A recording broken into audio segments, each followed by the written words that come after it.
Афіцыйная прычына смерти – пнеўманія. Але сваякі 32-гадовага жыхара Берасця Андрэя Тарасенкі цвердзяць, што да трагедыі прывяло гвалтоўнае збіццё мужчыны ў апорным пункце.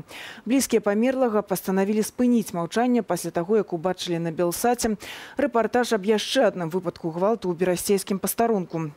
Працягне Ян Бабіцкі.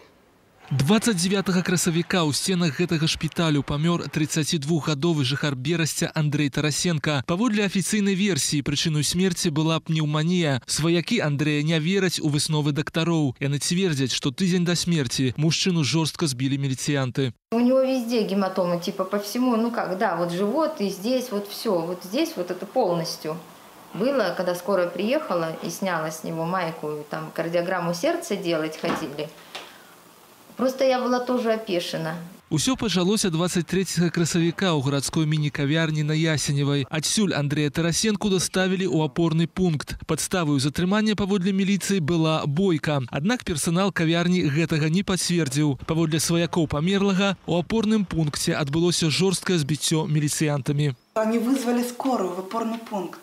Врач на скорой его забирал из опорки уже избитым. И он вам так сказал? Он нам так сказал. Что он был сбит, да, и завез его в 6-ю больницу. Тогда дежурила 6-я больница. В приемном покое тоже подтвердили, что у него были телесные повреждения.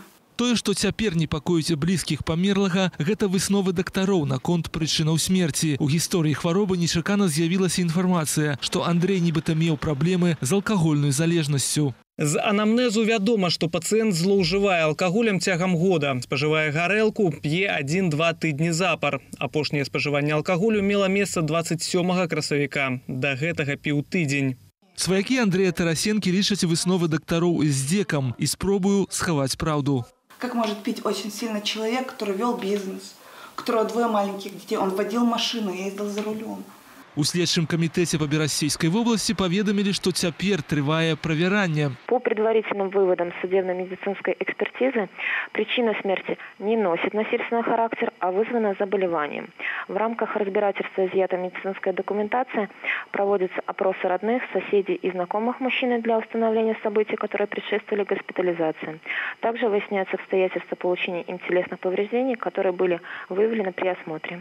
Адметна, што менавіта тут, са словаў блізкіх памерлага, актыўна пераконваюць не падаваць заявы на завядзенне крымінальнай справы. Маці і ўдава Андрэя пастанавілі звярнуцца да медыяў і праваабаронцаў пасля прагляду на нашым тэлеканале на пачатку траўня матэрыялу пра збіццё міліцыяй у тым жа Берасці у апорным пункце 2 маладзёнаў, якіх таксама затрымалі ў кавярні. Я посмотрела сюжет про избиение парней в опорном пункте на Востоке.